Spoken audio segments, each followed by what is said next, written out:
All right, Chris, thanks for coming down. You're welcome. Been trying to get you on for a while. Yeah, yeah. You finally made it. I So have. you are what are you? Sound engineer Yes, yeah. at Sound engineer. Booleggers Bar in Kendal. I guess But you're also the booker as well, aren't you? booker as well. Yeah. Well, I have my own business, Balance Pro Audio, as well. Right. So that's sort of PA hire, engineering, equipment. So you're doing that before you were doing Bootleggers? Yeah, long before. Yeah. Right. How long have you been at Bootleggers for? Well, I've been involved with bootleggers for a long time, but What was your initial involvement? More recently, over the last sort of 4 years or so, we got more involved with the booking side and sort of engineering most of the bands, or providing an engineer to do that.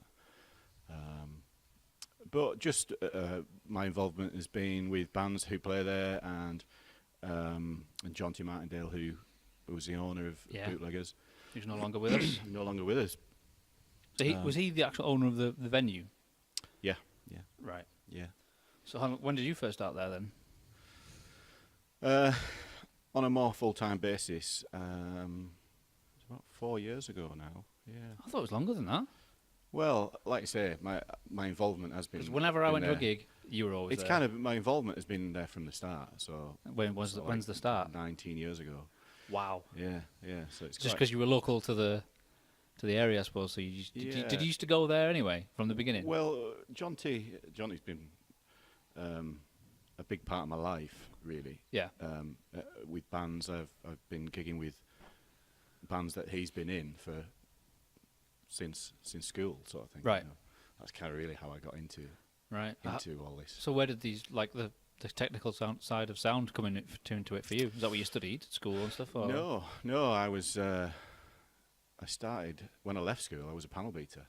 Right. So I repaired cars for a living for, Okay. for a good sort of 15, 16 years, whilst just sort of doing this on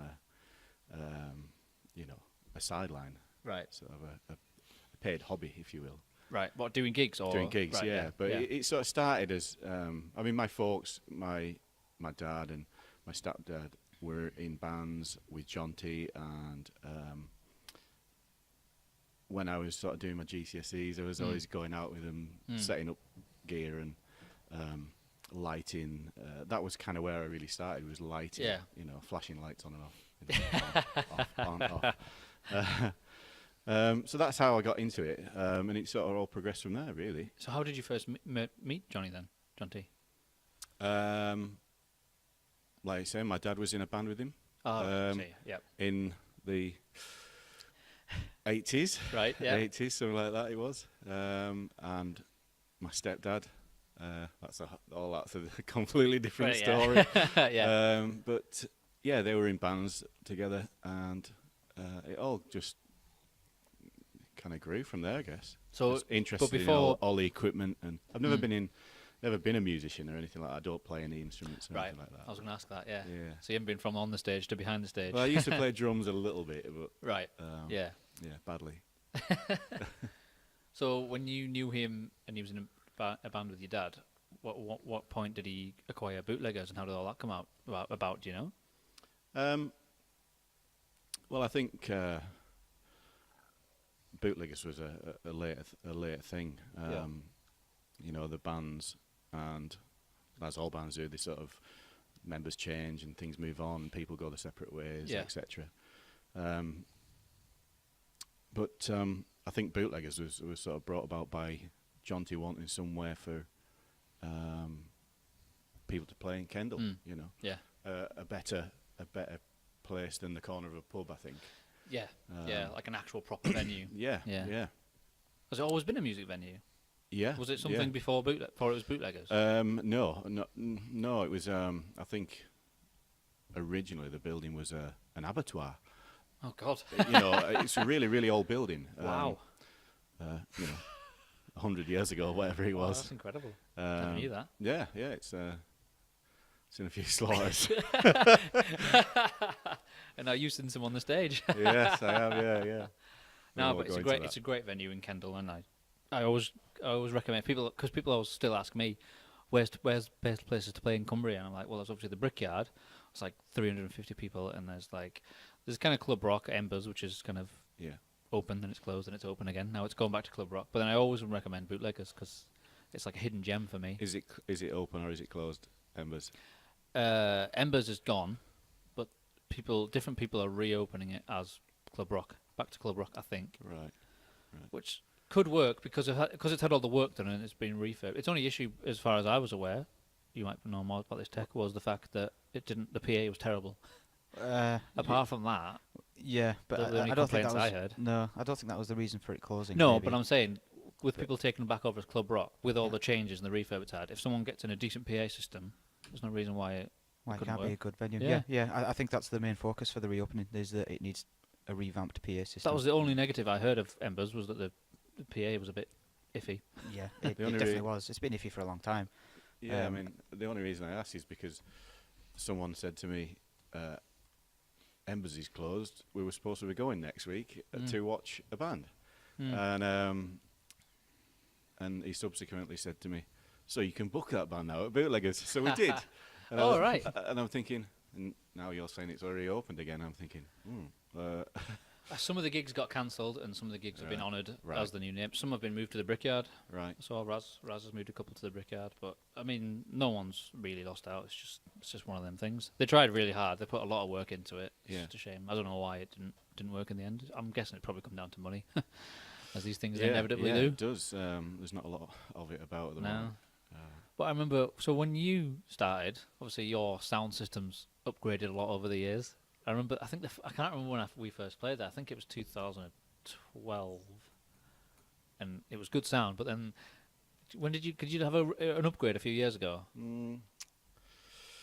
Maybe not. I can't remember. I think the current system's probably been in there quite a while. Right. Yeah, because you've the done some current sort of- system was one of my systems that we were using with Balance. Ah, okay, right. And I sold that to Jonty when they needed a bigger permanent system. bigger system. Yeah. They did have a system in there, but it wasn't quite up to. Yeah. Because that's part of a venue's reputation, is how good is the sound, isn't it? And I think that's now Bootleggers, like one of the jewels of their crown. I think that's how good the sound is. He's getting a bit tired. It could do with an upgrade. Okay, it's getting to that point, is it? Yeah. Well, What it gets used so much. That's true, yeah. you So know. what are your main issues with it, or what would you like to see upgraded? Just everything in general, or? It's just tired. Yeah. The amps Yeah. are tired. The speakers are tired. Just you know, natural wear and tear. The bands are a lot of the bands now. So you go from over the years we've gone from cover bands and just cover bands to then originals and then touring acts. Yeah, who yeah. are Yeah, I've quite- seen you've had some pretty quite- cool touring acts that they're Yeah. playing there. Yeah, quite demanding. So your system has got to be up to a certain standard. It's got to be robust as well, hasn't it? It's got to take a beating, and it does take a beating. Because I always remember you turn up, because it's quite portable part of your setup, isn't it? You used to come with the box that and the box used to become part of the stand that used to put the mixing desk Yeah, on. maybe, yeah. I remember that. And then you upgraded to, you have a tablet now where you can go a bit separate from the I wouldn't say desk? upgraded. We've got the option to be the digital desk or digital iPad, Yeah. whichever works for the night. Yeah. Really. I suppose some sound guys you can get away from your mixing desk and get sort of in the middle of so you can truly see Yeah.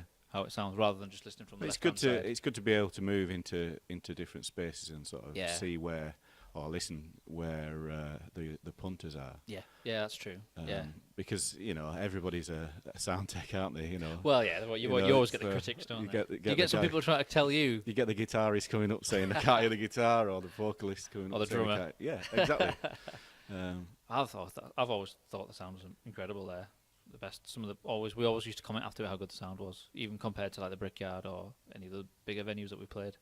But I think a lot of that comes down to, obviously there's you and the setup, but I think the shape and the size of the venue is perfect for what it is. I think it's just the right Yeah. size for the acoustics. It's an awkward room at times. It is. It can be. It can throw some spanners in the works.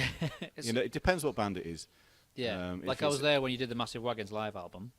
I know that was yeah. could be technically a bit of a nightmare, but atmosphere-wise, at the gig when it was full, Yeah. I was like, Oh, yeah. halfway up, I went up to the balcony and I looked down and I was like, the sound was even good from up there. Yeah. I really Well, I enjoyed mean, that. we've worked hard at tweaking things and moving pointing speakers in different directions, and it's delayed down the room. So it So tweak things as hopefully you've it should gone send along. it to the back as well. And Yeah, yeah. yeah. But I mean, it's just. Do you get? I mean, how many? You must have done so many gigs by now, like hundreds of gigs. Yeah, I do often, every now and again, I think, I wonder how many gigs I've done in This small in room. my time up to now. Yeah. I mean, when I left school and started gigging with Jonty's band Freeway, we were doing like 3-4 gigs a week. Yeah. And it was a cover band thing back then. You know, it was. We would do the clubs, the local pubs, and the sort of working men's clubs in the northeast, and go and stay over there for do like a couple of nights over there. So back then we were doing must have done loads for a good few years, and So you wish just I'd have kept all my old diaries. Yeah, a little diary of your journal yeah. and all that. Yeah. Because there was no internet then, so it wouldn't have been logged of like. Because now you can just look stuff up. When did I play there? What was that gig? What was the date? Yeah, definitely. Yeah. What's the maximum attendance bootleggers could do at a push? I believe fire eggs are 500 Really? because of the balcony. Oh, you got the balcony as because well. of the balcony, but you can't see. You know, you can only get a couple of rows there. Yeah, other one. Yeah. And the other 100 behind you can't see. Yeah. So we sort of say 250 maximum Yeah. on a gig. If it's just a Saturday night DJ, then they don't need to look at him, and you can get a few more in. But it does become a bit like sardines once you get up to sort of 300. Yeah. I think 300 is the max, really. Yeah. No, it's spot on. Like, and I've seen a couple of nearly empty gigs, but most of the gigs I've been to have been very well attended, and the sound is still good even if it's half empty. When it's full, I found. Obviously, it's different, but it still sounds really good. Yeah. I think that's half the battle, isn't it? yeah. It's knowing what to do with the room. Yeah. But You've had all these issues that you've sorted out over the years. it's kind of like second nature now, and you get guys coming in, touring engineers who are really good at the job, and you kind of just stand there and go, I want to do that. I just want to tweak that for you. You know? So you have to kind of step aside sometimes when they come in. Yeah. Just sort of babysit the system and give them whatever they need. And yeah, I hadn't even thought of that. Yeah, you just kind of have to sort of bide your time and just sort of. Well, I mean, you can learn things as well from. Well, that's true. Yeah. You know, I've learned quite a few nice little tricks and secrets from guys who have been willing to chat and talk about things and share their knowledge, share their experiences. Yeah, 'cause some people are they want to keep all the secrets to themselves, don't they? Yeah, some do. Yeah. But that's nice. Most of them are all right though. Yeah, because they just want they want the best for the show and the best for the band, don't they? Yeah, So, yeah. That's what they're there for. yeah. So when it first opened, Bootleggers, was it just mainly tribute bands? Tributes. Well, it was mainly cover bands to start with. Right. Yeah. We've gone down the tribute band route. You know, it puts bums on seats, sells tickets, keeps the money coming in. Saturday nights, it's mainly just a DJ, sort of a local DJ doing the Saturday night thing. Again, that just supplies us with money to keep the live music going. Well, that's part of the stuff where you need to be able to do that so that you can put on an original night, I suppose. Yeah, definitely. It's all about balance, isn't it? But I don't know. There is the big debate about original versus covers, but you've got to go where the money is, haven't you? What makes the most money? Do you sometimes mix covers with originals, or do you keep them separate? Sometimes bands who are doing original stuff will mix a few in, you know. So if they're a cover band, but they like to write their own stuff, they'll drop a few in. Which I think is quite good. People are quite fickle, and if they don't know it, they don't like it. Sometimes, especially I think, or they are in Kendal anyway. So I think it's good for bands to throw in a curveball, and hopefully people will like it. You know. Yeah. I've never understood this thing where if you don't know a song, then you don't like it. It can't possibly be good, can it? No. Yeah. So they've got the mindset of, I'm here to see a tribute band. or a covers band, I only want to see covers. Yeah. Don't give me any of this original shit. It's like, you really should, because it might be really good.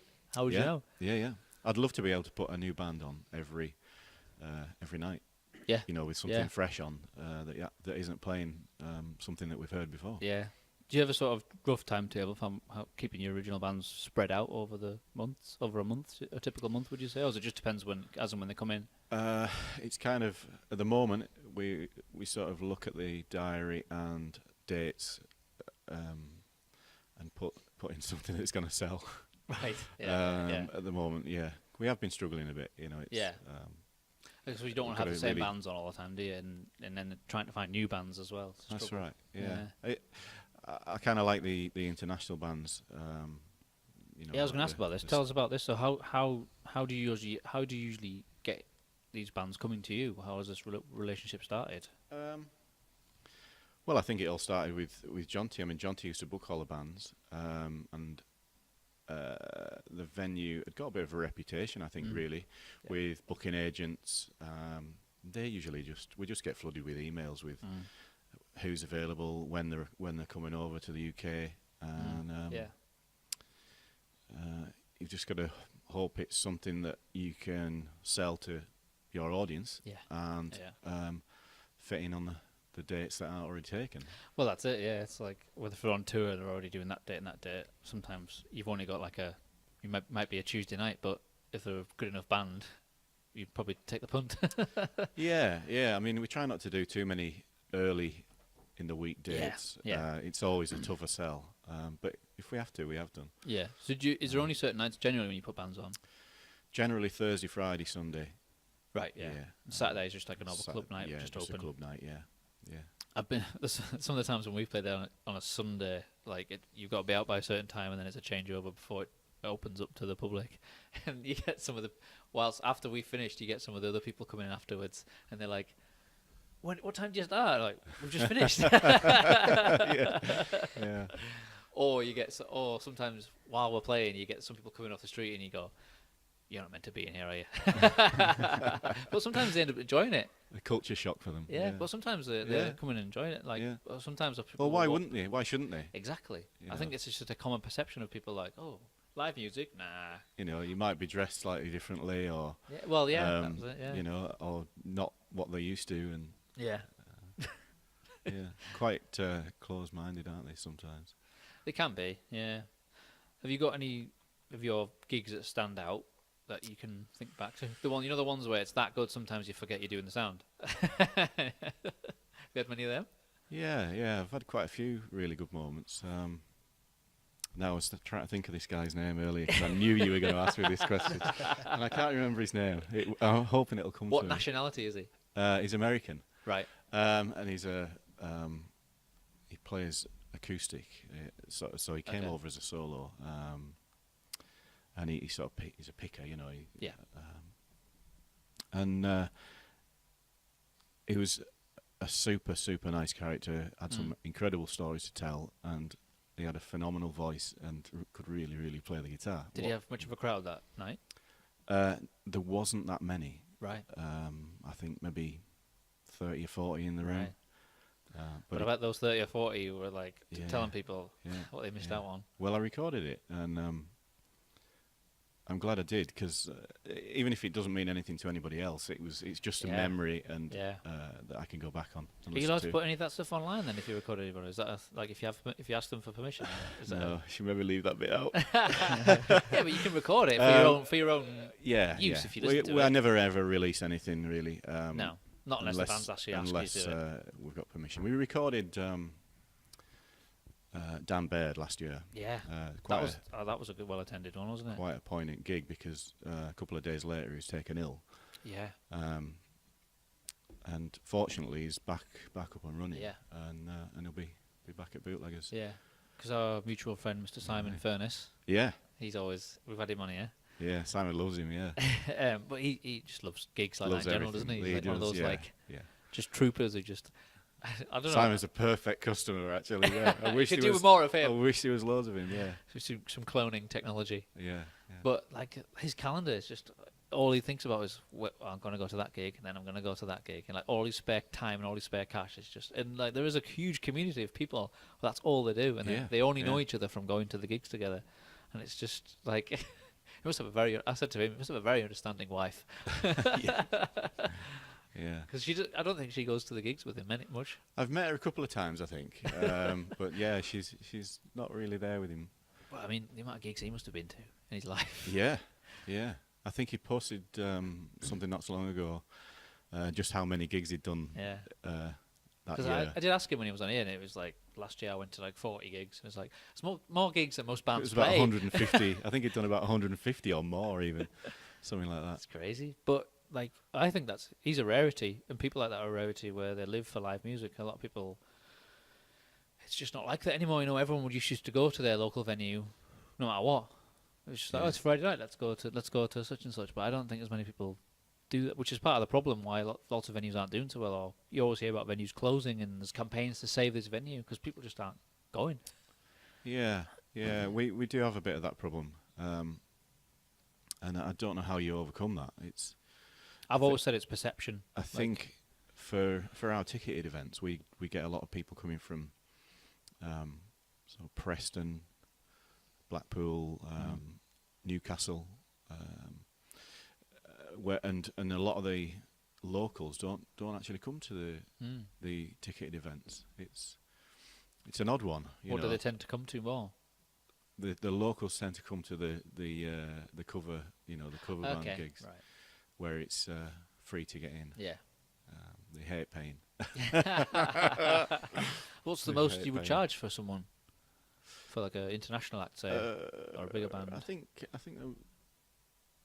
Wishbone Ash are I think they're about 22 quid for a ticket, something like that.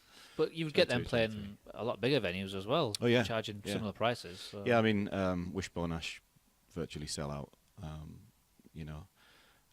Dan Baird, I think he was the next biggest selling one last year. That was a really good room. Yeah. Really. Have you had many sellouts?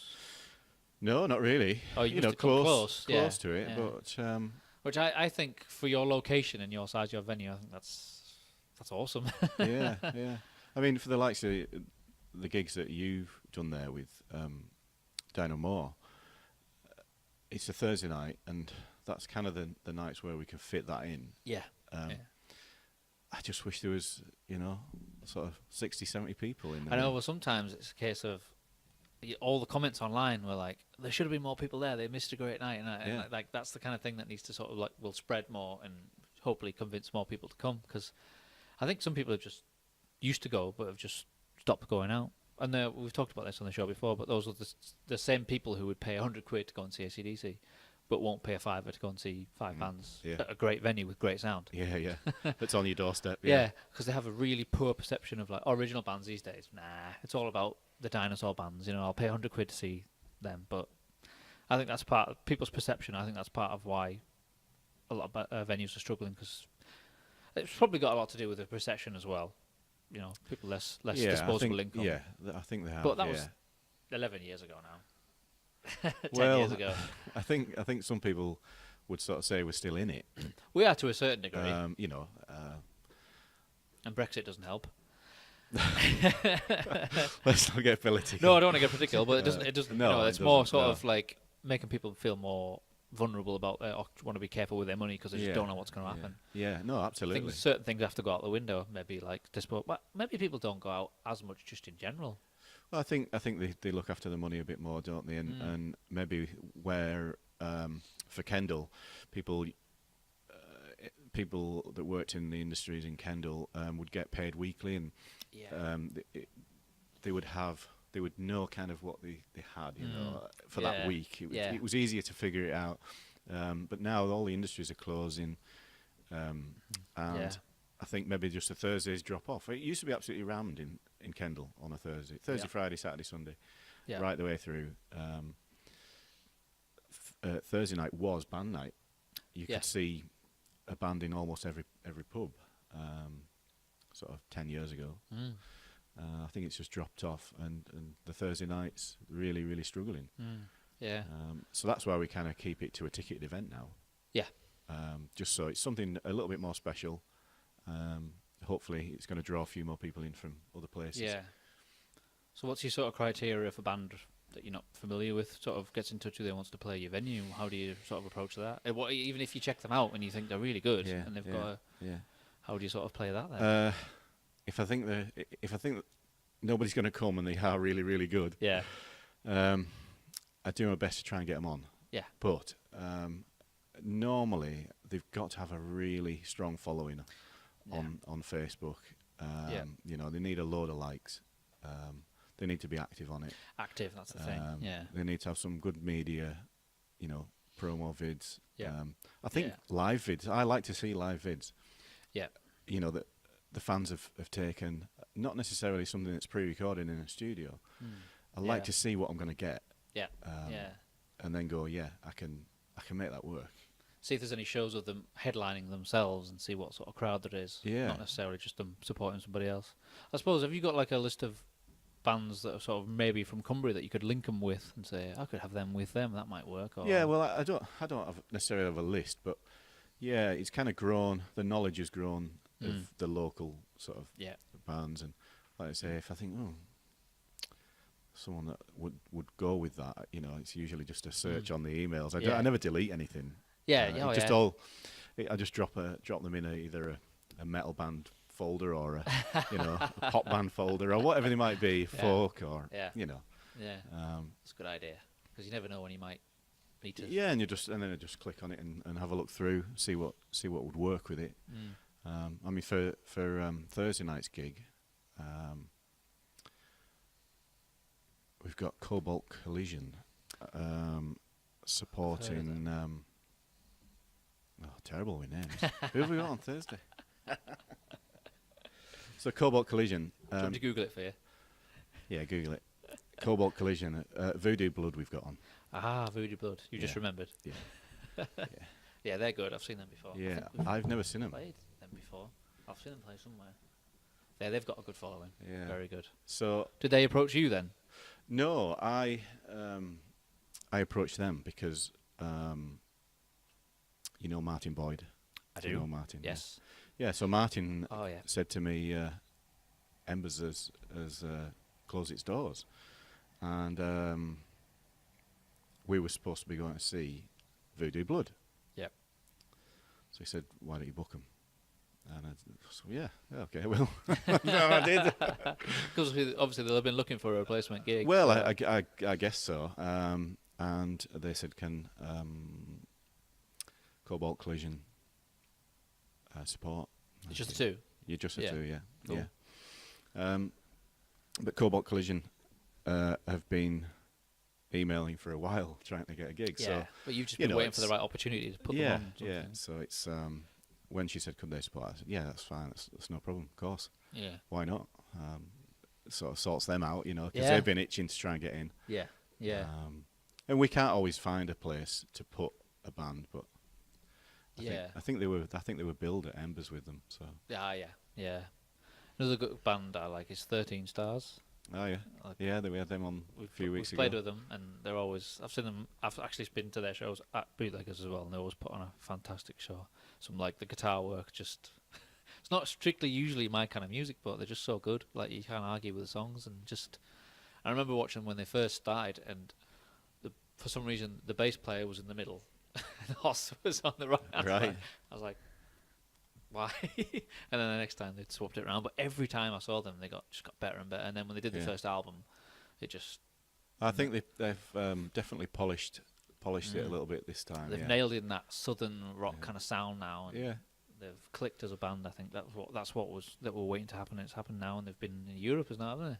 Right, they're over there now, are they? Yeah, they've done well, very well. They've come a long way in a short space of time, really, like 4 years or something when I first heard them. Anyway, yeah. I remember we once played with them at Bootleggers. Yes, they've been I think sort of three or four times. Yeah, and that's when I discovered that Hoss doesn't really use big amps; he uses the small vintage kind of. Yeah, with the power breaker. Yeah.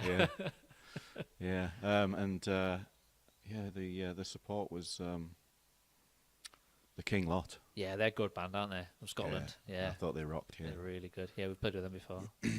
They've got some good tunes. A good stage presence as well. Yeah, Yeah. yeah, and nice guys as well. Yeah, very Yeah. nice guys. Yeah. Yeah. Have you had any like technical nightmares at certain gigs where you just think I want to go home? Is that happen much? Every gig. Touche. Probably lots. Probably lots, Nothing but, sticks out though. I There's think- something just I something think this one- doesn't work. This is not working. I think once when, I think it was maybe a couple of years ago, we had the Sex Pistols, Oh right, yeah. and we got set up, got sound checked, made sure everything was right, and at the time I just bought a new desk, Right. new Digico desk, Yeah. and kind of getting used to just how things were. So the girls were walking off the stage, walked into the dressing room. I thought, right, I best save the show file so that we're, Yeah. there's no problems, and hit the fire button, which isn't the save button; it's the fire button. So it fired off the previous show. So all this hard work that we'd just done, for, half an hour sound check, was gone. I had to go into the dressing room and with my tail between my legs and say, look, Would you mind girls, doing that again? I'm really sorry. We need to do sound check all over again. And sort of scrambled everything together and For but they those were understanding and For those who don't know, I think the Sex Pistols is an all-girl Sex Pistols that's tribute. right. Yeah. They're quite notorious. Yeah. Very good. I've not seen them actually. I've heard they're good. Sounds weird, an all-girl tribute to the Sex Pistols, and there's like 5 of them, isn't there? Yeah. Yeah. Quite scary at times. But other than that, you haven't really had any major technical nightmares that you can think of. Can't just think of any.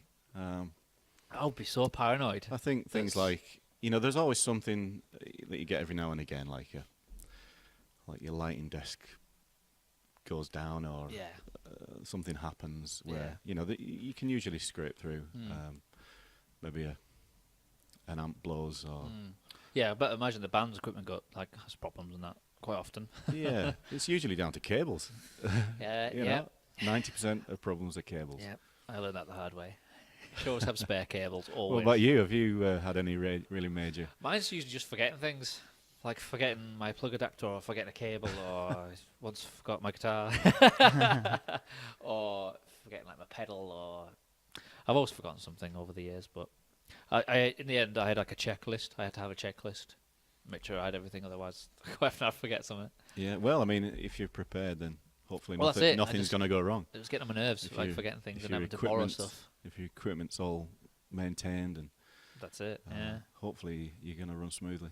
Because other thing in a venue is people spilling drinks and stuff and Yeah, knocking into you, because your sound desk is quite... yeah. If quite it's exposed. busy, you're It quite, is quite in the middle exposed. of it Yeah. all, aren't you? Yeah. That would be a nightmare if someone went...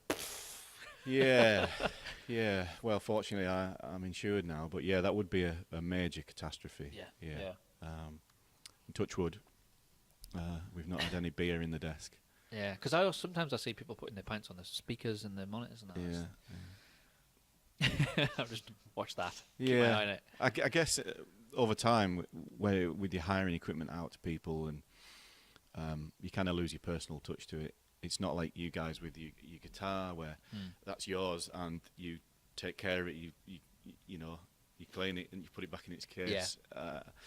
Whereas everything that we hire out, although it's maintained, meticulously, people abuse it. It comes back with bits missing and knocked off, and you've got to repair it, and it goes out again the next day or the next weekend, and you kind of don't get as precious with things. So what happens if you've lent it out to someone and he comes back and something's missing? Then is that their responsibility to sort it out? Or Yeah. I mean, to a certain extent. Obviously, if they've blown a speaker because misuse, or it's their responsibility, so they get billed for it. So do you hire your gear out quite a lot then? Yeah. Is it usually for like events, like festivals or Um, other venues, or? Anything from a microphone for a speech, or discos, to full festivals. So what is the name of your company? Your own company? Balance Pro Audio. So what do they specialise in? Live events. Live events, yeah. Yeah. So Live is that music, you? live engineering. That's your company that you started. Yeah. Is it just you or? Yeah, just me. Yeah. Right. I have a lad called Matt who works for me occasionally. Right. He does bits for us, and then we just get other guys in as and when needed, really. Right. So do you go out to like some festivals and stuff like that, or? Yeah, or gigs with bands if they want an engineer. And Right. so yeah, I mean, Matt does a bit of work at Bootleggers as well, whilst I go and enjoy myself elsewhere. So you've never have you studied or got any qualifications in sound engineering? No, don't tell anyone. Well, so you did it the old school way of just like you said back in the day. You were like sort of a roadie or a bit of a odd job man where you do everything basically at one point, and then you've just sort of.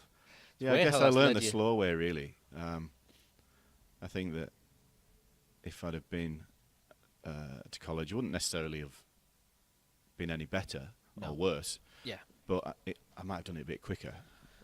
Maybe. Yeah. You know, or if I wasn't in the motor trade for 16 years. Well, yeah, there's that, yeah. But yeah, no, I decided to leave the motor trade and just. Did you have a clear vision that you wanted to do that then? I was asked to go on tour. Right. So I decided to leave my job and go on tour. Yeah. Was that quite a big deal at the time then? No, it wasn't really. Sounds like it would be. I think I was sick of the motor trade, really. Right. And wait, what did you used to do? Sell cars or? No, I used to you're a panel beater, repair accident damaged cars. Just get repetitive then, just kind of job. Yeah, I think it was the love had gone out of the job. Really, you know, it was all insurance work where they wanted it doing as cheaply as possible. Right. To a certain time, and you couldn't make the job into what you wanted it to be, really. Yeah. So I decided that I'd had enough of that. Was there a moment? Was there a day? Probably, yeah, with lots of anger, yeah. But I think I was just prepared just to say, well, I'm going to leave my job. I sort of had a transitional period where I was doing just like maintenance work, just to sort of keep some money coming in. Right. And I went on tour for a couple of months with a band, and I thought, that's it. I'm going to stop with this. So what did you do then? Did you have to like sort of acquire some of your own gear to get yourself started doing it all then, or? Well, I sort of acquired lots of gear anyway over the years. I sort of had, loads and loads of stuff. It wasn't. I mean, I was doing quite a lot of gigs already whilst I was still working. Right. Yeah. In the motor trade, so it was pretty full on then. Yeah. So to get more business then, was it just like sort of word of mouth kind of thing?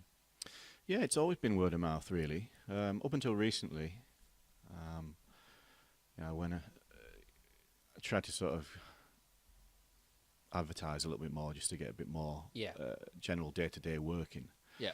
But yeah, most of the gigs and the festivals are all word of mouth. And you get a lot of repeat business as well, do you? Yeah, definitely. Yeah. That's good. Yeah. I think that's the way to go. Yeah. Oh, definitely. You can't. Well, how much technology there is in the world. If someone recommends you, you can't beat that, can you? Yeah, definitely. All the technology in the world, it doesn't matter. You can't beat word of mouth. It's just 'cause someone's actually telling you face to face that you should use this company. Oh, do you have business cards? I take it. I have got some somewhere. Yeah. No, I just mean that's a good way to give someone. Cause some people ask, say, "Have you got a business card? Because I'll keep that and I'll pass you on or something." No, I don't. I haven't given any business cards out in there you go. years. You're doing great. I've probably got loads left in a box somewhere that I had printed about 20 years ago. I was talking to a friend the other day who accidentally put an extra note at the end of his order. He ordered 5,000 instead of 500. That should last him a while. I was like, you better not change your name or go out of business or you're knackered. You wasted all that money. But yeah, I suppose that would spur you on to make sure it works, I suppose. I bought all these fucking business cards. I'm going to make this work. What did he do? But, I mean, things like that, business cards, and I think you've obviously got a website and all that and social media and everything. Got a website and we're on Facebook. Yeah. I don't really do a lot of Facebook with my business. Where do you advertise? Do you just use your website and business cards? Web and website and Facebook is my main sort of outlet really. But we do a lot of Facebook with bootleggers, sort of Facebook. Yeah, I've seen bootleggers. and It's Twitter. Good. Yeah. Yeah. It's just you have to pay for all the posts now, don't you, for it to be seen by people. Yeah. That's kind of the way they want it, I think. Yeah. There is a few tricks that you can do to get your posts to sort of fly. Yeah, but you need to post quite regularly, and if you just post once a week or once a month, it's not going to get seen by anyone. And they don't. Facebook doesn't like it when you link. If your post takes them away from Facebook, That's all right. you Yeah. get punished for that. Well, they want you to stay there. Yeah, exactly. Which is why we've started for the podcast. I've just started adding some small clips of certain episodes and putting it on Facebook, and it gets loads of views. Yeah. Way more than share. If you share a YouTube link, obviously people have to go to YouTube. It gets pushed right down, so it doesn't get seen by many people. That's right. Yeah. Well, you know that's one of the ways around it is to use their video Yeah. facility, and they think that you're staying on. Well, that's it. Anything that keeps people on the platform, that's what they want. It's the same within YouTube as well. So we end up doing both. Yeah. Yeah. But some people I don't know if they don't take it as seriously, like the whole social media and even just word of mouth. They don't sort of have that mindset when they're doing their business. They think, I'm good at what I do. That's all I need to think about. They don't think about getting more business or keeping the business that they've got. Do you know what I mean? I think that's quite crucial these days. Yeah, and there's definitely an art to it, but it's always changing. You know, you can't, you sort of can't take your eye off the ball or think that what you're doing now is going to work for forever. You've got to kind of look at what other people are doing and look at popular posts and see what sort of techniques they've done. Yeah. You know. So have you ever had any rough periods of time in your company? Well, I wouldn't say that we make loads of money. We get by.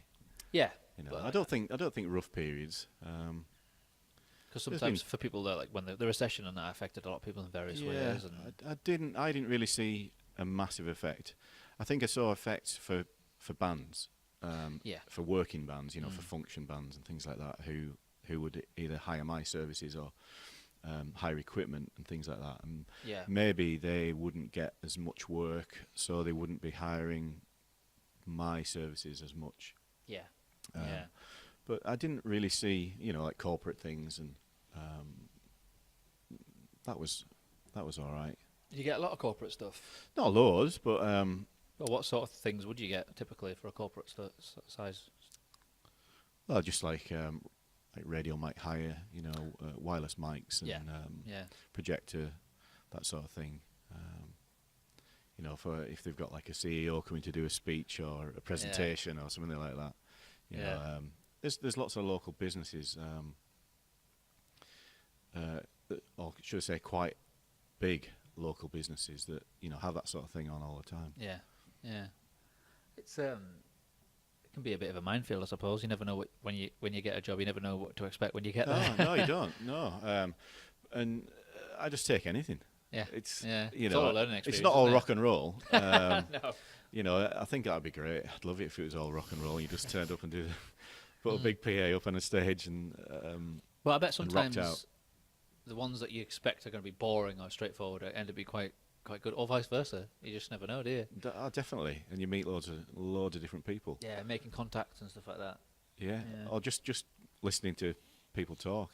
You know, saying Yes, quite interesting things, and you can sort of sometimes think, oh, that'll work for my business. That'll you know, even if you just take one little bit out of it, that's it. Yeah, I suppose it's the same as if you're at a gig and you forget that you're doing the sound. It's like if you're doing the sound for a corporate event, but it's actually quite a good one. yeah. They That's pick it. things up, but you could record them as well. Oh, I'll have that. I'll record that. Do you get people requesting for you to record them much? Be it we do provide that facility, but we don't get asked too much. I don't know why. I think it's quite expensive, isn't it? You know, like sort of mix down time. But that is a service that you would charge extra for if you want. We'll do your sound, but if you want it recorded, we'll charge extra. Yeah. We've done a few sort of promo vids, or done the audio for promo vids for people. Yeah. I was going to say, you're not getting a video as well, are you? No. I've only got one pair of hands. That's true, yeah. So would you ever consider taking somebody else on, or? It's been a consideration. We've just moved into some new premises, so Okay. sort of to pay for that, and we need to get a bit more work. And Yeah. like I say, one pair of hands, you can only deal with so much. So to start and make a bit more money, get a few more jobs, you do need an extra. Bit more capacity. So when you go to like festivals and stuff, do you have someone who comes with you to help you set up? And Yeah, stuff? yeah. Often the college is Of course, quite yeah. useful, and they'll sort of help us out. Young Matt, he's just finished college, just turned 19, and Are you studying this like music side of music sound? yeah, and stuff? yeah. He's been at Kendal Music College, yeah. Cool. So he's just finished, and he's great. He's a real conscientious guy. So He's like your protege. yeah. Well, it's nice. It's nice to have found someone who you can trust. Yeah, well, and, that's important, isn't it? Yeah, who you reliable. who you know is going to go the extra mile. Yeah, You know. and show up on Yeah. time and Yeah, definitely. not let you down. Yeah, That's what you look for if you were going to expand, I suppose. yeah, yeah. But so there's some of the bands that you've had, all different setups, and from like a solo acoustic artist to like a 10-piece, with like keyboards and stuff like that. That must be a bit of a, I suppose, because you need to ask them in advance what their setup is, I guess, so you would know before they arrive. Yeah, most bands that are on the ball have sent a spec, Yeah. a tech spec, Yeah, with a Daft Rider attached. just to take the piss. Yeah. Yeah. But yeah, I mean, the biggest part of fitting them on at Bootleggers is space. Yeah. It's all right for Yeah. a five-piece band, Yeah. but once it starts getting over that, Yeah, it gets a bit You know. cramped. if you've got a 10-piece ska band or something like Yeah. that, with Yeah. brass and keys, and yeah, it does get a bit cramped. And It can be a bit of technical nightmare. It's just like amps as well. Like, where do you put the amps and stuff? And then you've got Yeah. to work on the drums and plus the Yeah. monitors at the front. I mean, some bands are really, really good at just fitting on. Yeah. They just get on with it. They're They just adapt to the they're surroundings. just seasoned pros. They just Yeah, go, yeah. right, well, we'll just move that around there, blah blah blah. And some bands, you get a 4-piece band coming. Oh, how are we going to fit this in? Where does this go? Yeah. It's like, come on, lads, work it out. Get with the program. Because, like, especially with your venue or other, if the PA at the front's really good and the vocals and the bass and the guitar and everything's coming through nice, then if it was quite small, we would like turn the amps, put the amps at the side of the stage and have them facing in, so that they're your sort of monitor, and then you don't need it to rely on the guitar as much Yeah. in the front monitors. Yeah, I've which done that in the past. Reduces the workload for everything coming Yeah, through. whatever works. It's whatever works, but sometimes we did that just for space wise. Yeah, Do you know what I mean? yeah. Sometimes that works, but it's just trying to think. You got to think of like. So sometimes we played on a big stage and you don't have to worry about it. Other times it's like we've played on some tiny stages where it's like, oh, the amp's down there, the drummer's over there, I'm off the front of the stage. But it's just what it's about. But sometimes they turn out to be the best gigs. Yeah, yeah. It's like you just never know.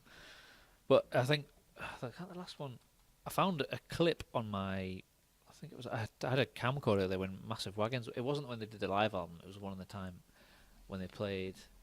And for some reason, the last video on it is the very end of the show, where it's like the last few notes, and like the whole crowd's going nuts, and you can see you in the background going.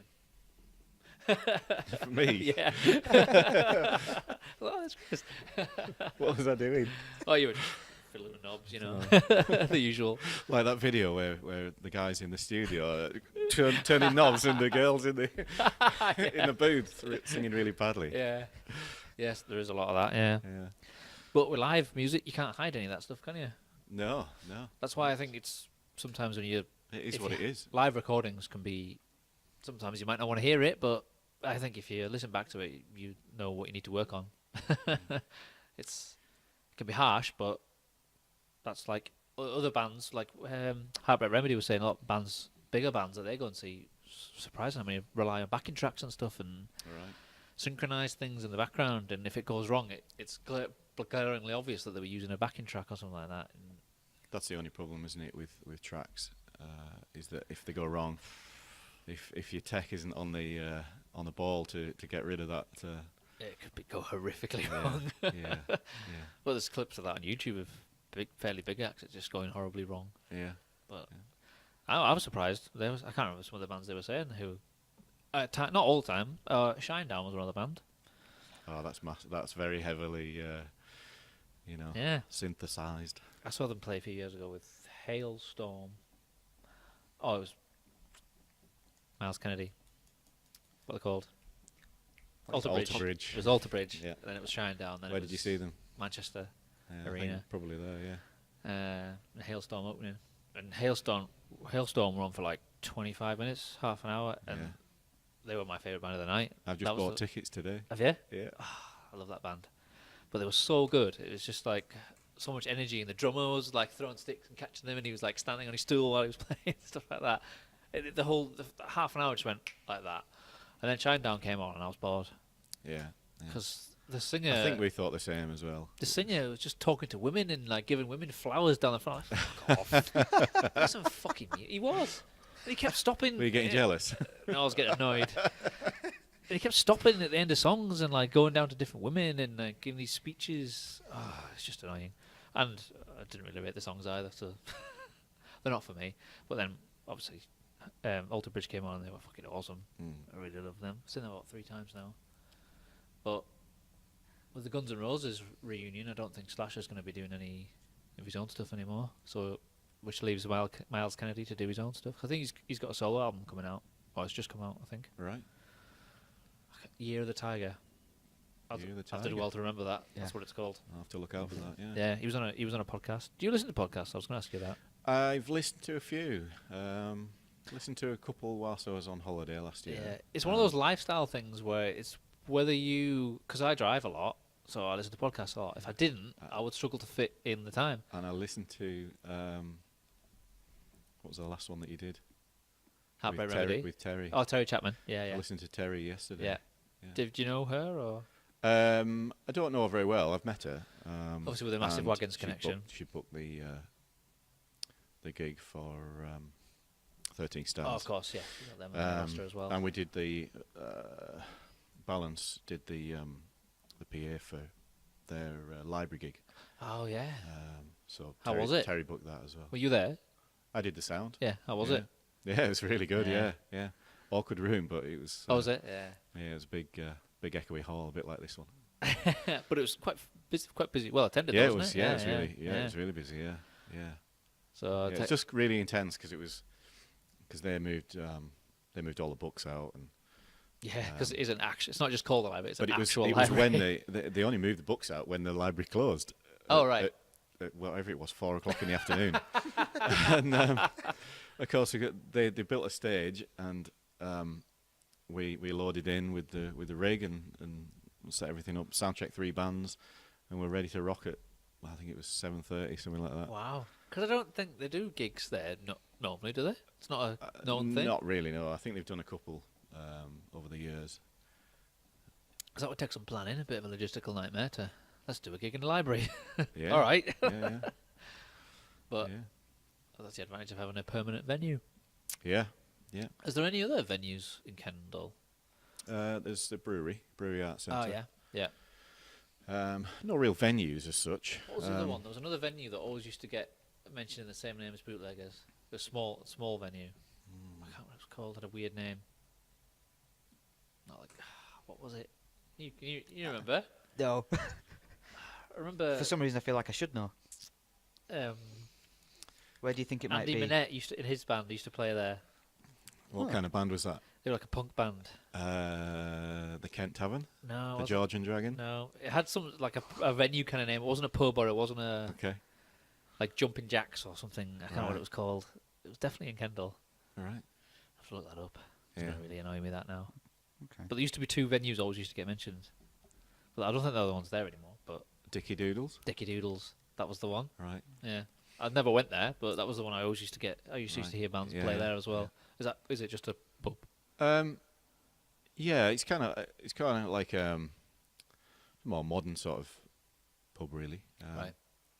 Yeah, it's quite small. It's not like Yeah. you know, it's not really got a stage area or anything Yeah. like that. It's just a bar and a sort of a long room, really. That's, Yeah.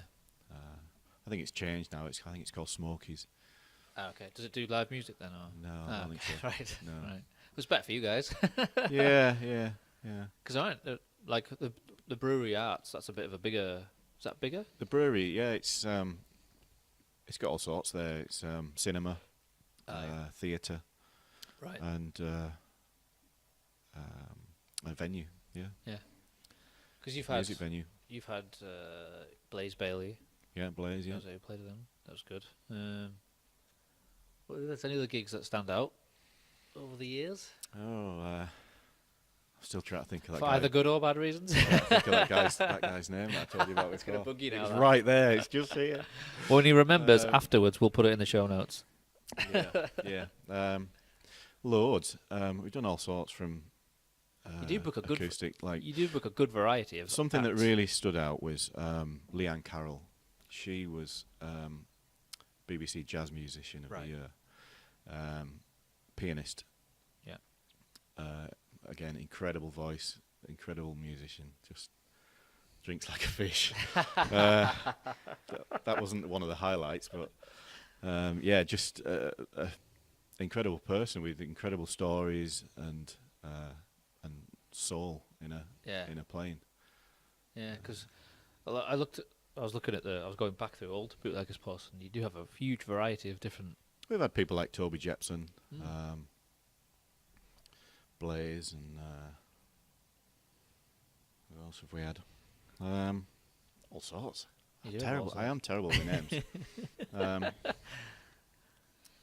You've had a lot of gigs, a lot of different bands, from full-on bands to like solo acoustic artists. You do it all, tribute bands, original bands, Yeah, everything. Yeah. Which is why I always recommend it to people. If people ask me where's the place for gigs in Cumbria, there's always the Brickyard and Bootleggers. That's my main two. I mean, there are some good ones out west, but it's out west. If Yeah. someone's coming up on the M6, which is the main road through here, Yeah.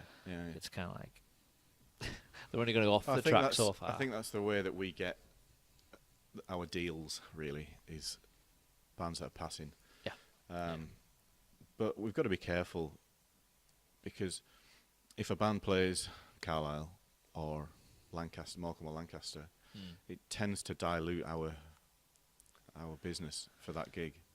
Because it's a bit close. Yeah, so if the band plays in Carlisle, we do get quite a lot of people coming down from Carlisle. So if they see that band in Carlisle, there's no reason to come down to Kendal to see them. So it's difficult at times, There's a lot of fields in this area, and we're not a city like Carlisle. No.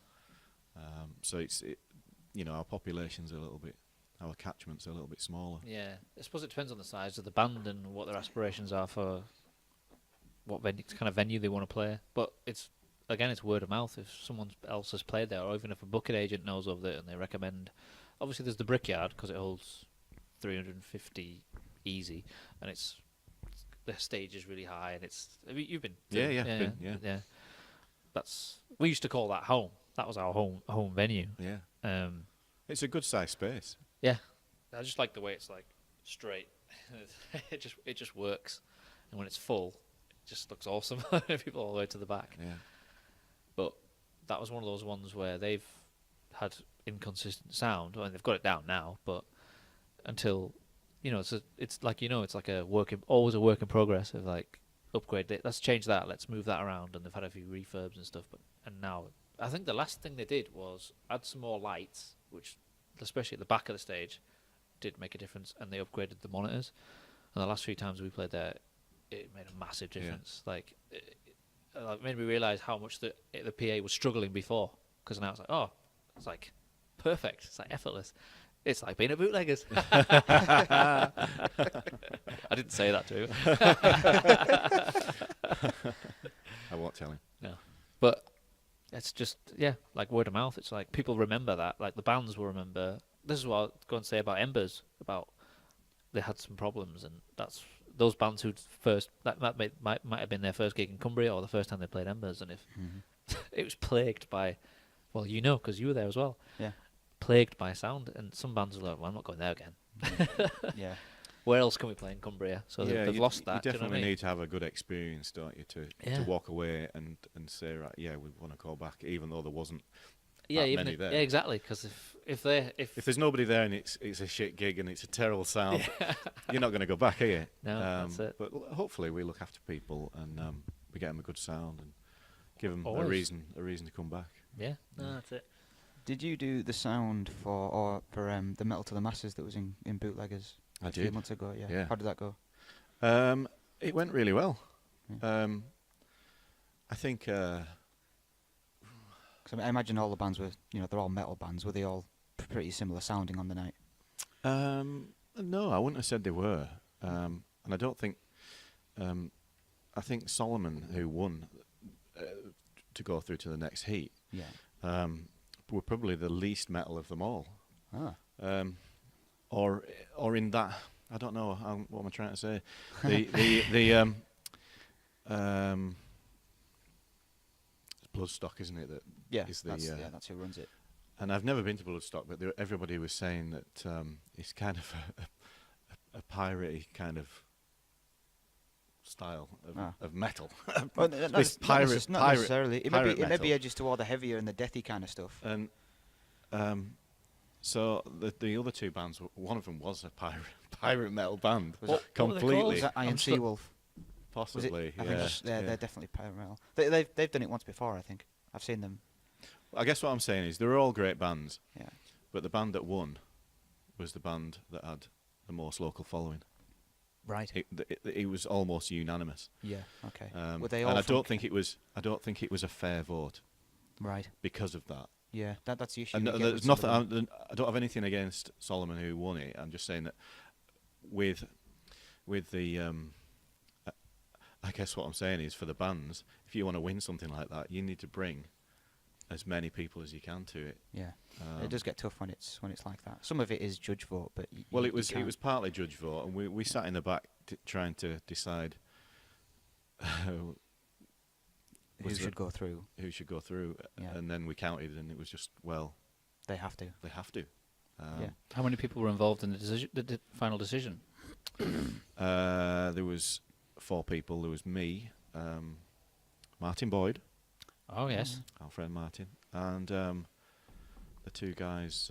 What from Servants of Loki? yeah, Steve Campbell Frost. Yeah, Yeah. and another guy. I Wasn't think he it- plays in a band. Was it Liam Stark? Is he a singer? Singer, big, Yeah. bald, Yeah. ginger beard. I think that was him. Yeah. Yeah. Don't tell him I said that. How long ago was Metal to the Masses?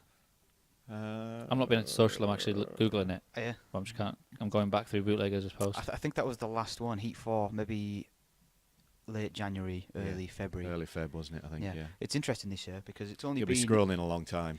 I went it's, January now. Yeah. I can't find it. It's only been going a few It might have years been in removed from the Cumbria, page. Oh, well. but this year they decided instead of have it in just Carlisle, they have it in different towns across the county, so that people who live a bit further away don't have to come all the way to Carlisle to play. They can play in their local venue.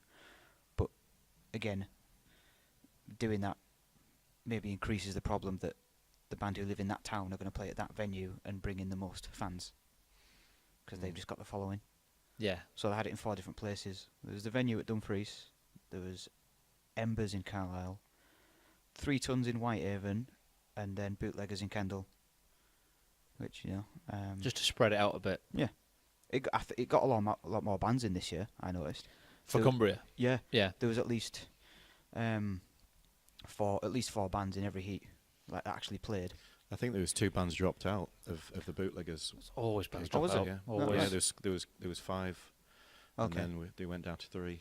Yeah. All right. Okay. I can't remember who the bands are off my top of my head, but Well, that's always been Cumbria's problem, is it's too spread out. Yeah.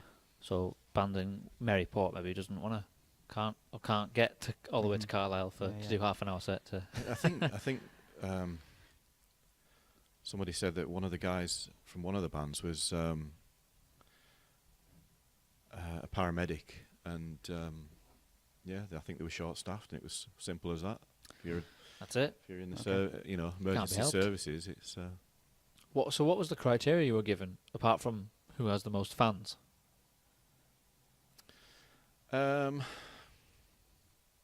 Well, as far as I was concerned, it was the best band. I was going to vote for the best band. Yeah. And I guess by that I mean who played the best, who Yeah. had the shit together, you know, whose equipment didn't break down, Yeah. you know, who got on with it and did it, and put all the most energy into it. Yeah. You know, Was it a good turnout overall? it wasn't bad actually. Yeah, it was. You've got a wasn't lot of bad. younger people coming for that. Do you think? Um, Friends of no. the band and stuff. I wouldn't have said young. I 'Cause don't really see a lot of young people. did they do a vote then, a fan vote? Yeah, Yeah, 'cause Yeah, that's kind of like Yeah. I think that's half. Yeah. How many votes did they get, and how good do the judges think so they I think are? it was something like, I think the percentage of fan votes was, for me, I thought the percentage of fan votes was too high. So Oh, right. that was what ended up biasing it so much. It just becomes a popularity contest. It was a popularity contest. You know, they'd said to every man and his dog, come to Bootleggers to watch the band and vote for us, and that's what happened. Maybe they do that. as Maybe a band that comes from, I don't know where the other bands came from, but if they came from Barrow, for example, if they're not, there's not going to be as many people come from Barrow to see that no. band. They're at a disadvantage, aren't they? Then one of the bands is from. If one of the bands is from Kendal, then all their mates can just walk there. Yeah. But- Maybe they'll change it in the future. Maybe I don't know. Maybe it's part of it, so the band encourage people to come because they need the votes, rather than just saying we're playing. It speaks a lot for the capacity of your band. If you've got a good following, you can bring people along, fill a venue, and earn it some money Yeah. and some. It's The year it speaks volumes for the band. Yeah. If you've got lots of I fans. remember that year that we played and we got to the final, but I went to watch one of the other heats, and there was a band from Barrow. Was it Red Shift or something? Sounds about right. I can't remember what they're called, but they brought a minibus of 25 from Barrow. That's kind of, and they got through. And obviously, in those earlier rounds, That's fan putting votes the legwork in, is exactly, that? You know? and having a following. That's Yeah. part of it. So I'm not against it. I'm not against the fan votes in the early rounds, but not saying the fan votes means 80% of the overall decision. It should just be maybe half, and the other half is which bands do the judges think were best. Because what if some band blew everyone away but didn't bring any people? It's a difficult one because it's got to be fair. Yeah. And it's got to be, you can't. It's got to be so that you can't make it so that it is sided, Yeah. by Yeah. someone who's just goes, well, no, Yeah. I'm not having that. That's, Yeah. it's going to be this Yeah. band. Because the latter stages they don't have fan votes. I know the final definitely doesn't. It's all just judges' decision. But I don't know what would be best. I mean, I guess when it gets to the finals, if your band really isn't up to it, then they ain't going through, are they? that's it. Yeah. Well, I think in the finals they have a representative from Bloodstock come and watch it and handpick the winning band. Yeah. Usually it's Simon Hall. Yeah, so he'll come and say, right, you're the best. You're coming to play my festival. He was at ours. I had a good chat to him. That final kind of makes sense, but having such a big fan vote in the early stages could be maybe balanced out a bit better. Yeah. So it's not as important. Yeah, It's 'cause part of it, but it's not. in the early days of a band, your fans are your friends and who you know. And Yeah. It's no brainer that if you're playing Yeah. your hometown, that you're going to get most votes. yeah, It's no I know. brainer. And not everybody's. One band could have like 100 friends that want to follow them. and Yeah. Another band could have 10, or not. Yeah. Or none. Yeah. So, are you going to judge a band on how many friends they've got? Yeah. Exactly. Yeah. yeah. But I wouldn't want to be in a situation where like a band had way more votes, but all the judges thought the band who had hardly any votes was the best band. It was a no-brainer. They blew everyone off the stage, but because they've got so many votes, we've got that's 80% of the vote. So we've been told we've kind of got to go for them. I guess it's more disappointing for, or it would be more disappointing for a band who didn't get to go through and deserved to. Yeah. Yeah. I guess that's the way things go. I don't know if there is a right or wrong way to do it. Like I'm not. I've got no better suggestions. So Yeah, I mean, like I say, all the bands had the good points and bad Yeah. points. But yeah, it was a good night on the whole, though. I just think it's great. We've got something like that to begin with. I think things like that are really good, and it definitely works for bootleggers. You Yeah. know, where 3 bands are all, or it's supposed to be 5 bands, were Yeah. all pushing, trying to get people's attention. Yeah, that's it. It's an outside promoter essentially, really. Servants of Loki. So they're shouting about it. We're shouting about it. You've got everyone's doing a bit, and that's what really matters. Yeah. If just the venue shouts, and nobody else likes or shares or posts, or it's like you're trying to get up a really steep hill. Yeah. And it does show definitely on the ticketed events when an artist is actively sharing and shouting about things. People are liking and commenting, sends your posts much further. Yeah, definitely. And really, really sells tickets. It does. It really does. No, it definitely works. I like the one thing I do like about it is the fact that the bands get drawn on the night, so no one can say get down for this time because we're playing. It's everyone needs to be there at 8 because it starts at the first band will be on at 8, so everyone's got to be there. I like that. Yeah. Kind of thought if you could do that at more gigs, proper gigs. We're just gonna throw our names into a hat. We're just going whatever. Who's going to headline tonight? We don't know. Yeah, it would be quite good if you had like a co-headline, or all 4 bands that will all headline, and we'll just mix it up every night. Yeah. So everyone coming, you don't know who's going to be on first, and you don't know who's going to be on last. Well, you get people emailing and calling the venue, asking what time the band's on and what time it finishes, and you just get the feeling that they're going to walk in at exactly the start of the band. You do get that. And then go exactly when it finishes. And then, I've seen it myself. I've seen it for us. People do it for us, and I've seen it people do it for other bands that we've been playing with. It's just part of it. You just get these people. That's because it's their friend or like that. I want to see my friend when he's finished. I'm going home. Nothing like socialising. No, is I there, know. Or discover other bands that you might. People, if you love this band, you might love that band. Yeah. So again, it comes down to perception. Maybe that's why venues aren't doing as well, because people just will pay £100 to go and see a big band at a venue, or they'll go and see their friend's band. Pay a £5 for a tin of lager. And to watch a band for half an hour when they could have watched 5. Yeah. I don't know. But we all have a role to play in it, I suppose, don't we? In promoting bands and especially in Cumbria, and it's where dead so easy. spread out. It's so easy to do. Yeah, it's just getting people to come to the fucking door. Too right. That's our job. It's part of the reason why I'm doing this. No, I think it's great. I think it's great. I think Bootleggers is one of my favourite venues that I've watched bands and that I've played myself. So you'll be there on Thursday. I'll be. I don't know actually. On the spot. That's a good question. I might be. It's right up your street, is that? Thursday. I'll get back to you on that. I think I might be actually. Yeah. How much is it to get in? It's free entry. Oh, is it free entry? Oh, I'm there. because it's free. Only because it's free. Forget everything I said before. March Madness, free entry. Yeah. So how far is your diary booked up? Yeah, quite far ahead. Yeah, that's good. We have got a few dates left towards the end of the year, but yeah, we're quite booked up. This will be going out on Monday.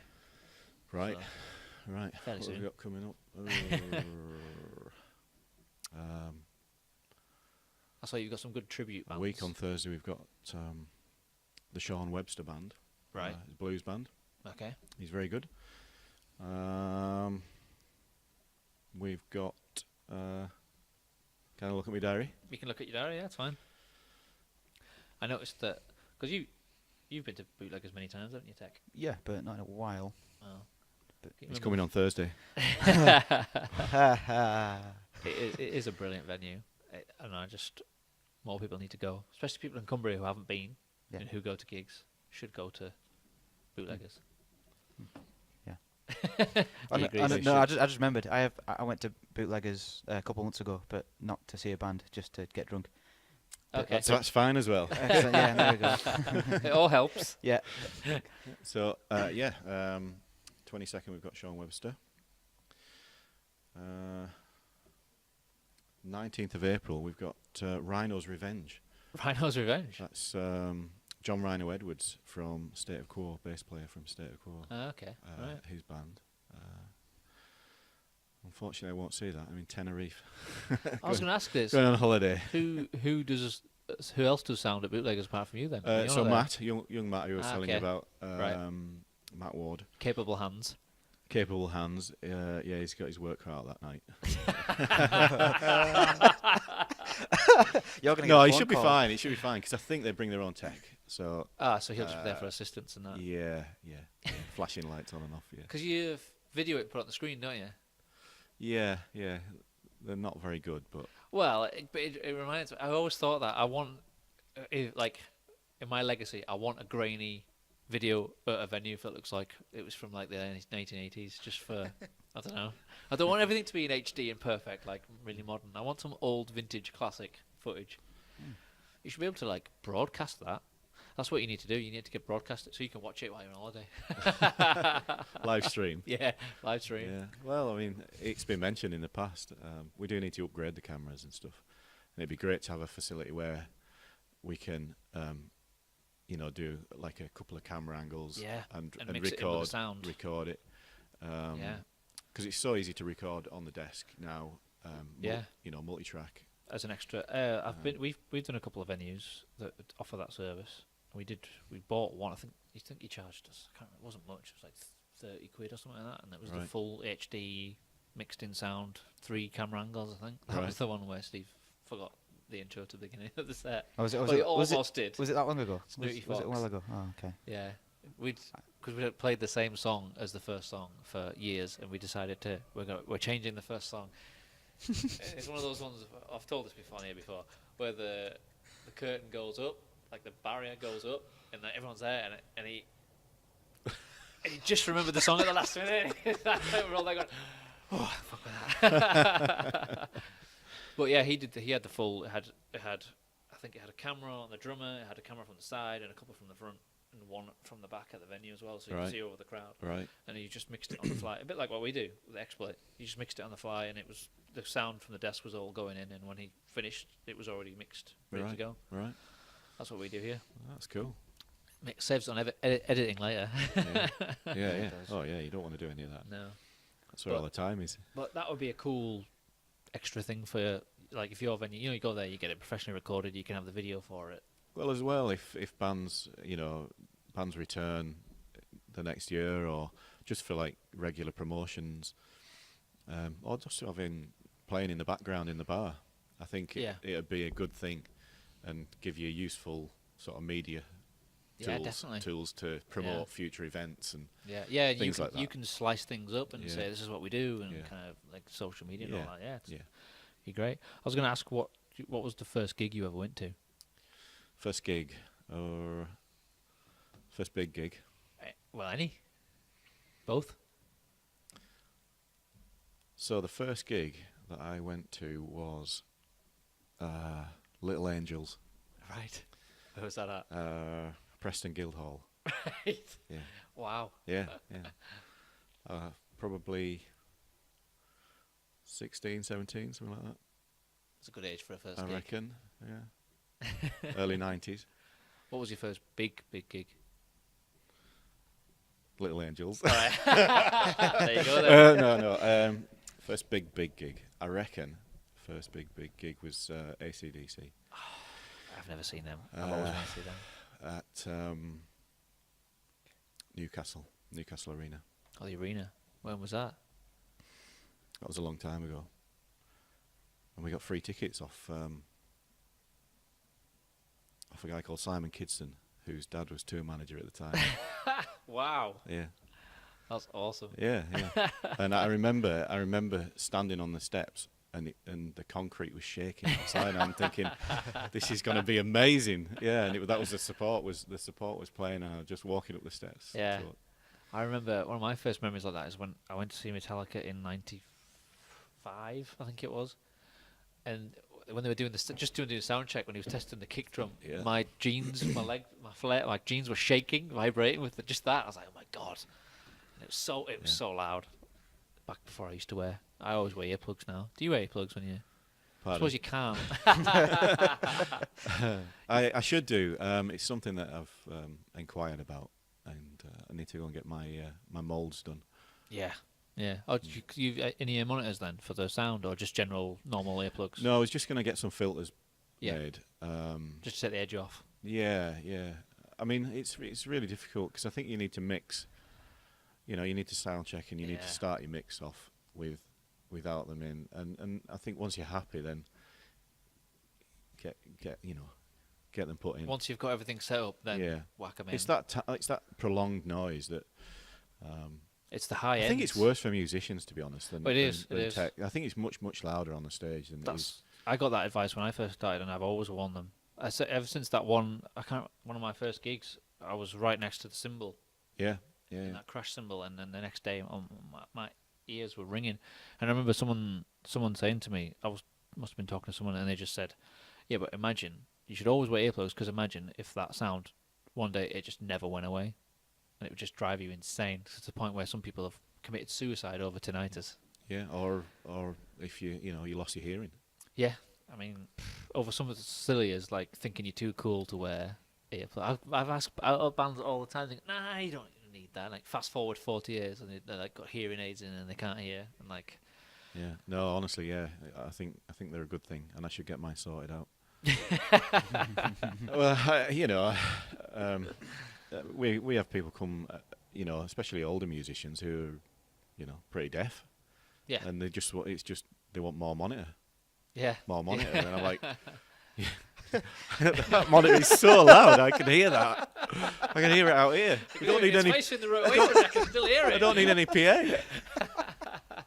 Yeah, you do get a lot of that, but it's just constant exposure to that, isn't it? Like, even some people, the professionals who say when they wear the in-ear monitors, start off really great, but then everything gradually gets turned up in your ear monitors to the point where you just go dead. Like Brian Johnson, they reckon that's most of his problems have come from Right. in-ear monitors just being too loud. All right.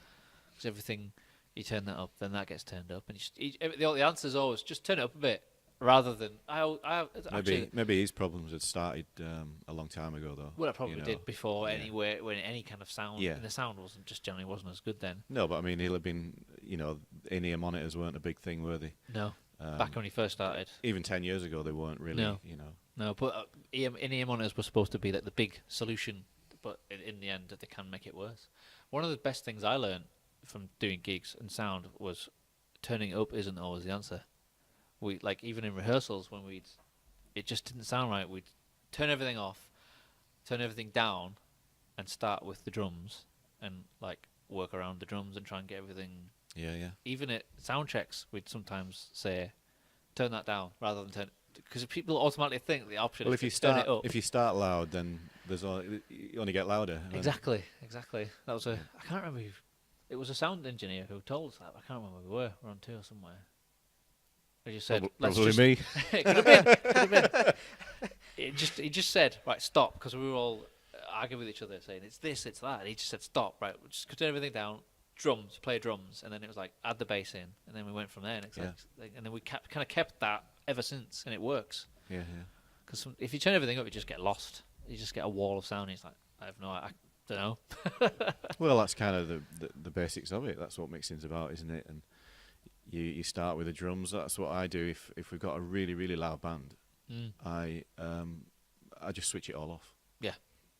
And the vocals are the main thing. You need to hear the vocal. So we'll put that up, and then we'll just gradually bring everything up. Yeah. If the guitarist's too loud and he's not going to turn down, he stays low in the mix, doesn't he? It's as simple as that. It's always better if it's in the mix, but yeah. Sometimes you've no choice. No, I always say to some musicians, don't be scared to say what you want. Some people are other bands I've seen doing soundtrack, they're too timid or afraid to say to the sound man, I need more of this, or can you have less of that? They just kind of go, yeah, that's fine, even though it's not. I think some people find it easier to figure out what they want, and some people really don't know. I think, like you say, some people think that turning it up is the answer. Yeah. Sometimes it isn't. Sometimes it's actually just turning it taking down. something else out or down is the answer. But it's great if musicians know exactly what they want. It's brilliant. Well, I imagine with your touring bands too. Some guys are so positive they know exactly what they want and how they want it, and they know how to tell you they want that. Yeah. Some of you more seasoned touring That's bands, right, and all, they always know exactly what they want, or they have a sound engineer who knows how it's supposed to sound. Yeah, or they've got someone travelling with them that knows them personally. Yeah, that can help. Yeah. And then you go to the. Oh, that's what I was going to ask you. I wrote it down. You mentioned Digico. So you got your desk. Oh yeah. Do you know Anthony? I always forget his. I don't know him. I don't know him personally. Wojciech. No. Do you know who he is though? I listened to it. Yeah. Oh yeah. I did listen to it. He works yeah. for Digico. Yeah.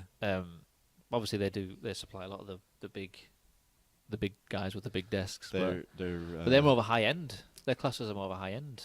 Oh yeah, they're right up there now. Yeah. Yeah. They're doing a lot of stuff in the main arena. Yeah. Which why I was surprised that you've got one. Yeah. Because I always associate them with the bigger venues on the bigger sort of setups. Yeah. Well, it's a smaller model. But Yeah, but obviously they need to cater for that side of the market. It's got as all well. the same gubbins in it as the high end desks. It's just a smaller on a version. smaller scale. Yeah. But yeah, it's been a great purchase. Yeah. How long ago how long have you had that? Did you say? About 2.5 years now. All right. Cool. Yeah, they've got a good reputation. Yeah. All sorts of artists are using them. You know, they're all the higher companies have them. Yeah. I think, you know, whereas once over it was Midas. I don't know if you heard of Midas. Yeah. Midas were the desk to have, you know, on your tool spec, and now it's kind of, you know, Digico as well. Yeah. They're a good couple. They're quite affordable, really. Yeah. Well, obviously they cater for the top end and the bottom end as well, Yeah. which they need to be competitive, I suppose. There's no reason they should sort of cut out or not cater for the smaller clients. Yeah, I mean the support for the smaller desk isn't quite as, I don't know,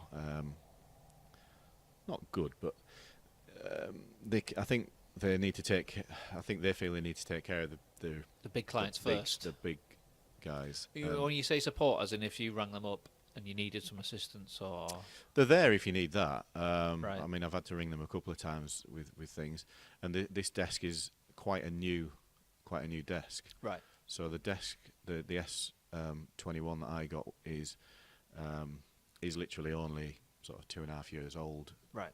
It came out. I think I got the first or second in the country. All right. And at that time, the software on it wasn't spot on. They hadn't ironed out all the bugs. Yeah, there was a few glitches, and so you know they send you Updates new and firmware, and you install it, and it's getting there. It's still got a few things that people are asking for. Yeah, well, that's what they need, feedback from people like yourself to say, this yeah. doesn't work, or you could do with this. And Yeah. if they're good, then they listen to that, don't they? Yeah, and that's kind of what they said. Because I rang up and I wasn't really happy about a couple of issues, and I said, look, you know, I was expecting this, that, and the other. But you've paid your money. I said, I haven't got it. Yeah. And he was like, well, this is kind of how we do it at Digico, and things will progress, and we'll add features and functions as time goes on. And if you sort of look at the other consoles now as to what they were when they first came out, you sort of wouldn't recognise the software because Right. they've changed so much. Yeah, but they've had to, haven't they? So hopefully, you know, they do it quickly. Yeah. So what desk did you have before that? Or what make was it? I had a Yamaha LS9. Oh, yeah. They're good. Well, I think some people would say they weren't good, but It served you well, though. it served me well, and I liked it. It was people talk about the preamps and how they sound, and they don't sound as good as other desks, and maybe they didn't, but you're not using two desks Yeah. and listening to them one band with one and one band with another. Yeah. You're just using that one desk, Yeah. and people aren't comparing it on the night. No. It did a great job. It was a great desk for what I needed. Yeah. So I had that for quite a while, and it was time to get rid of It it. was being pushed to the max. Yeah. Well, no, it wasn't being pushed to the max. It still worked fine. I was just finding that engineers that were sort of, you know, guest engineers that were coming through didn't really want to use it. Ah, right. Whereas now, they're happy. They were fine, and they did use it. Yeah. And they did a good job with it. Because they were And it probably sa- familiar with Digico anyway. And it sounded great.